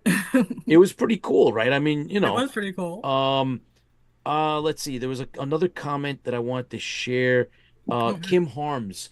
Hi, Uh, Kim. Erica says when we were talking about how, coordinating the celebrities and the vendors, she says, yes, the comic book vendors in Plano, Texas brought as many BSG comics as possible, but they were amazed at how quickly they sold, right? Oh yeah. Yeah, I have two original Battlestar Galactica comic books actually. I have a first edition. I have the first one and the second edition. I had the first two. Yeah. I mean, bottom line is it's I think it's smart. I mean, let's face it, it's smart business. If you're gonna bring, if Oh yeah, as of like course. But some like Shore Leave, bring all your Galactica stuff yeah. because we're all gonna Please be bring your there, right? Galactica stuff. I need to buy. I Yeah. mean, I don't need to buy anymore. No, we don't, but yeah. Bring yours so I can look at it. Well, so Erica, look, I'm gonna bring this up, and it has to do with going far or out of your way for conventions. So I'm gonna be in the UK later this year, Okay, towards the end of the summer, and so I will be attending a convention. I'm grabbing the tickets. So good lord. um, it's MCM Comic Con Birmingham Okay, 2026. in England, yeah. That's right. So I will be there on Saturday. If any of you are Who's going to be at that con, any celebrities coming that we know or? right now, when I bought the tickets, I didn't see any. Uh, as I've mentioned before, I think I mentioned quickly enough that I'm going to be going to Oxford for a week, and I'm going to be taking a class there. And so on the way back to London, the convention was on, so I'm stopping over at the con. So my wife is indulging me, and so you see how things work Better bring out. that helmet along with you so you can remember everything. It's like when I Yeah. go to cons and my husband indulges me. Yes, exactly. See, that was the other thing that we could always talk about. So we're doing that, but I'll tell you, Baz just brought up, he mentioned on the chat, he was like, so when are you guys coming, down under? When are you going Oh to my I Australia? gosh, would it so be want to go amazing? and see the Oh, Vipers. imagine that. Yes, to go see the Vipers, which we did bring up I early want to on see when we the first Vipers. started the show, was like, imagine going to one of these shows and Until the then, Vipers are there. I, totally want I to sit in Baz's Viper. I I'll hate tell you. spiders and stuff, but I would sleep underneath that thing just to be Okay, able to be that's Underneath, that close. I'd be yeah, sleeping in the no, cockpit. Are you yeah, kidding? inside. Yep, I'm in inside. the cockpit. Forget sleeping under it. I'm in the cockpit. I'll tell you Feet up this on the much. feet up on the controls. If Complete if Starbuck. if there is a big time convention that incorporates Battlestar Oh, you and guys will know. You guys will know because I'll have it. yes, exactly. And it's in Australia, I mean, maybe I would consider it. Give it enough I, time. I would definitely I know. consider it. I know Jamie Bamber has done cons in Australia. Um, I'm pretty sure Grace Park has done one or two. And That's cool. I think Tomo's done one or two. Yeah. Yeah. So that would be if that happened, I would definitely consider if I had enough time to plan. I could tell you also that Dragon Lady said I am drooling looking at the Vipers from a distance. My husband and I wanted to go just to see. It's been a while since she'd been there. And exactly, see, that's why I was mentioning. Imagine, kind of like marrying or coupling that idea of That would be going awesome. on a vacation that far The 50th away. anniversary. There you Maybe, go. 50th anniversary. maybe Sit in a if sit in a Mach 2 Viper, a Mark 2 Viper. if the right celebrities were there, If it the would gods line it definitely. up right, I totally. Yes, exactly. The Yeah, gods of Cabal kind of have to make that happen. that would be cool. Demetrius, are you going to shore leave? I can't remember if you said you were. Right? Let us know. Are you going to be there? Because Oh, he's gonna we're see. He says he'll be next month. Next week he'll be at the Hall of Heroes Comic Con. He's Oh, getting ready to wow. meet Dirk. So The Oh, original he's going to Starbuck. see Dirk. Oh, wow, that yeah, is so The cool. original tell him Starbuck. tell him who hi Wow. from IFB, would you? That'd be great. So cool. That's very cool. So Erica, you originally were from the New York City, or you're from Long Island, if I'm not mistaken. I'm from Rockland County, yeah. Did you ever get to go to a con when you lived out here on the East Coast? When I was a teenager, I went to one with my dad. Did you? Did. Did you remember? Do you remember which one it was? I don't remember. Oh, I do remember Richard Hatch being there. get out of here. Oh, Cool. was it Icon? It could have been Icon. It Um, might have been. I was like 14, 15. oh Um, man, it could have been Creation. I Oh, think it was a see, creation. I think it might have been a creation con. oh boy, was it in Manhattan? Um, Do you remember if it was in the city? I don't remember exactly. It was in the city, but I don't remember exactly where. Okay, Um, so it if was you, probably Manhattan. I was in the city, and it was just like, oh yeah, then it was Creation. It was um, Creation, it was probably a and creation Richard entertainment. Hatch had come. He'd come out and done a bunch of And Creation my conventions. dad, we ended up actually talking to Richard. I probably told you this story once before. We ended up talking to Richard, and my dad had put me on the spot, much like you do, so I'm used to it. Um, and told me that I had to tell Richard who my favorite celebrity crushes were at the time, and two of them are Battlestar Galactica related. Um, so first one I told him was Rick Springfield, who was Zach Adama. Oh yeah, okay. I love me some Rick. That you know what? He would be a great uh, um uh a great guest to He would. to meet. I Oh would. wow, You that guys would would be see me. really I cool. would ultimately fangirl out. It would be horrible, but Oh you guys would get man. to see it. Yeah, that would be cool to see him as as a celebrity signing at one of the cons. Yeah. That would be cool. So at first I wasn't gonna tell him the second name because it was kind of like, okay, who's gonna turn more red, him or I? But it was Apollo. It was him. Oh, nice. What'd he say? But What'd he say to you? like I said, I don't know who turned more red, him or I. But he thought I got the whole, oh, thank you, you're so sweet, and got a hug from him. And trust me, if you've ever been hugged by Richard Hatch, you will remember it the rest of your life. See, that's really cool. I don't think you Yes. shared that with us I thought on I shared that air. with you. Oh, Yeah, that's no, really Richard cool. Richard Hatch. It's funny that you he said was that he was because fabulous. it's funny you said that because I did that same thing to my daughter. Yeah, I That's a mean, great Hey, picture. let me introduce you to if he's ever Richard Hatch. touched you in any way, you Yep. remember. That's Let me that's a introduce you to cool Richard picture. Hatch, and that being the birthday today, it's Yeah, sad that we've lost him, and hopefully he's out there somewhere. I'm in pretty sure Ethos. I'm pretty sure he's up there drinking a Yep. lot of ambrosia. in Yes, Ethos. On the yes. other side. As long as he knows we're here. Yeah, keeping the absolutely. faith. That's the Yeah. important thing. Definitely. It was amazing. Like I said, I don't remember who turned more red, him or I. Probably me. Probably. Oh, that's a great story. By I the was- way, I was 14 or 15 at the time. oh, that's good. You should try to research because you can probably figure out which con it was. like if you're saying like 14, 15, you'll probably you'll know what year that was. You'll be able to track down what con.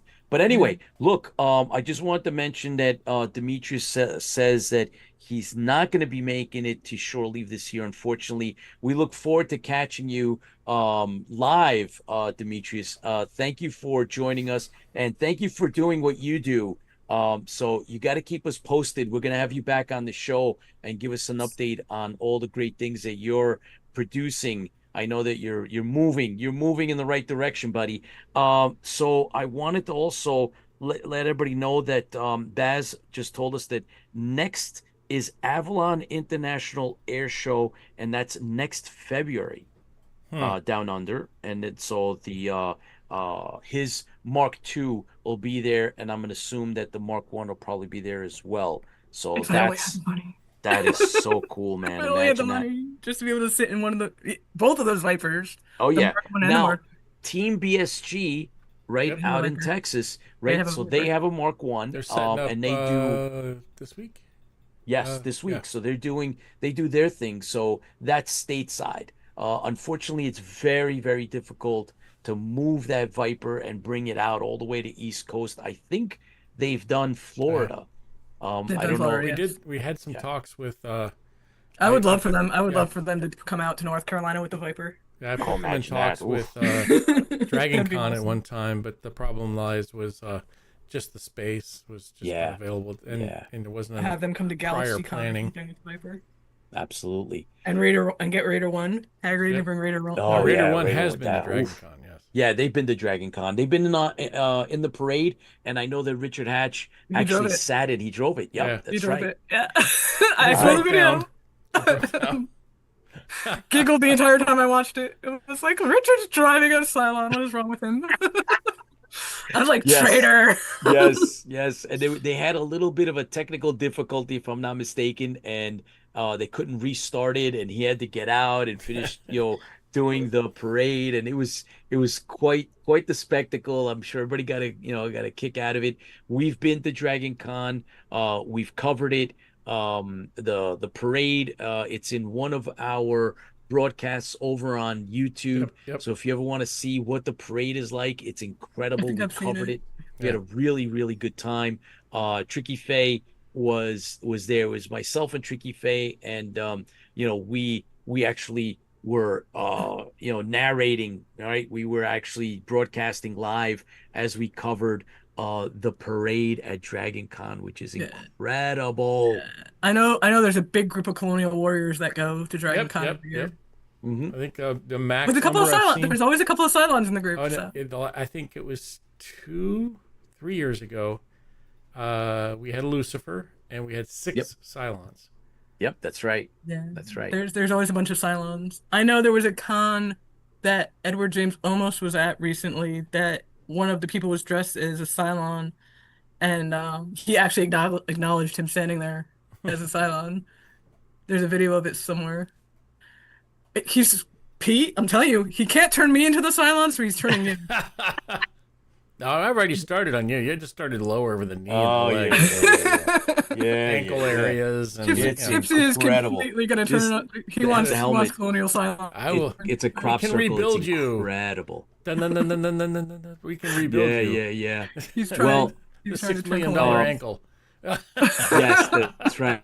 I'm looking at let's see, anybody else? I want to make sure I try to maintain those $5,000 later. shout Yeah. outs for all of you that come on that I can catch on Oh our my gosh, there's feed, so our many. live feed on Facebook IFB, and anybody else that's on YouTube or watching on a couple of the other um, social media pages that we have.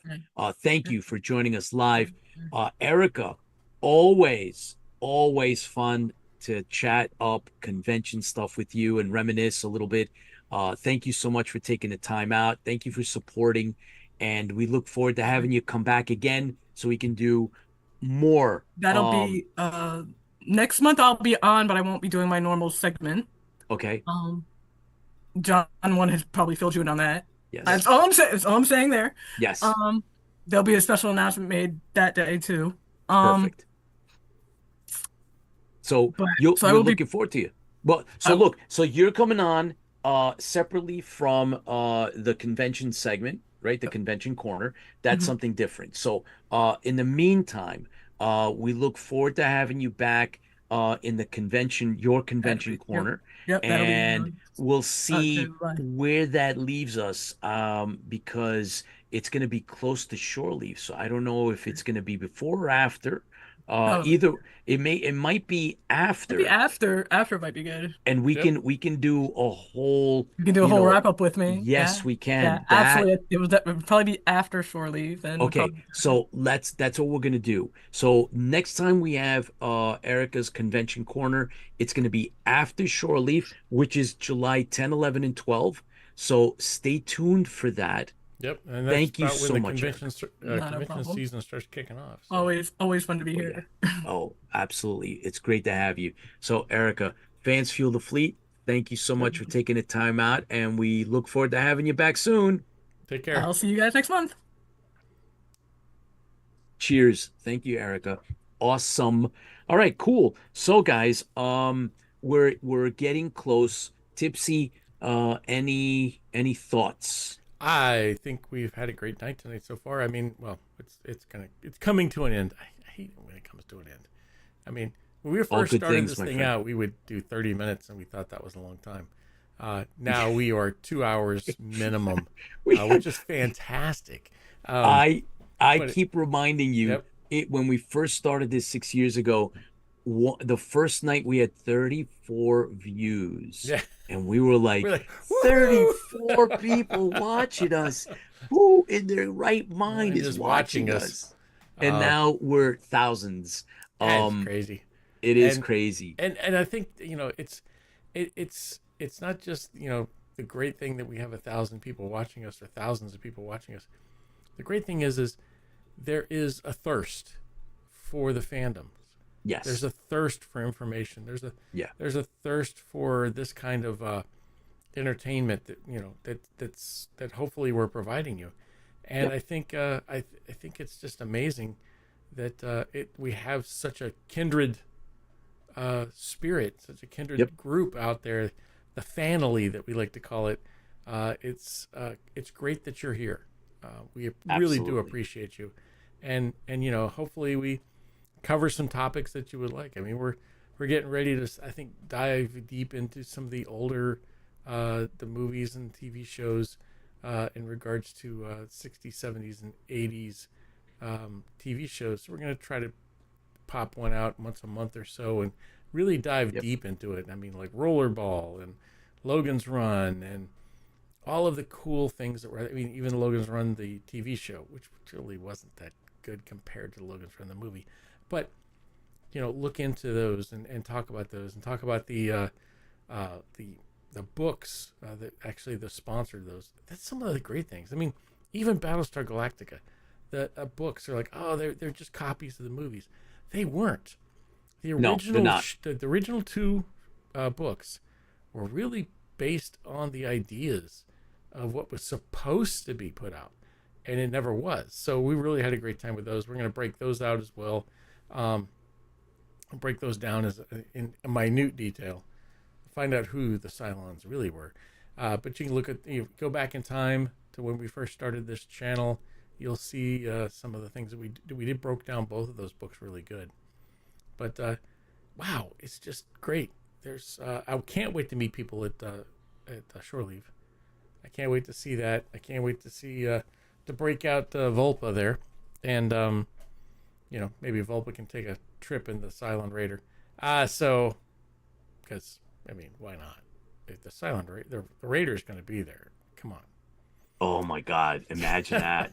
Holy crap, that'd be so cool. Hopefully, we see a lot of you there. And if not, it's okay. We'll meet up again somewhere. Yes, either we online, either on another location.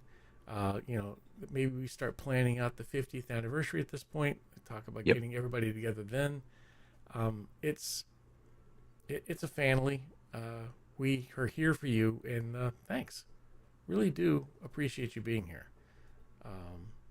Agreed. So I just wanted books coming out. We've got things, all sorts of things going on. Oh yeah. So just keep tuned in. Stay tuned in.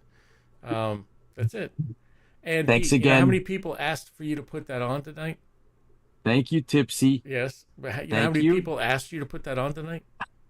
No, I don't know, but George, bunches. Thank you. Yep. Very much. I think we need to see you put that on now. Okay, it's gonna be a challenge, right? We're gonna have to, it's gonna have to be a challenge for that. But yeah, it's a slightly tight, but they all are. Yes, it's they are tight. Totally wearable, 100%. Yeah, take your it's glasses the crop off for circle, sure.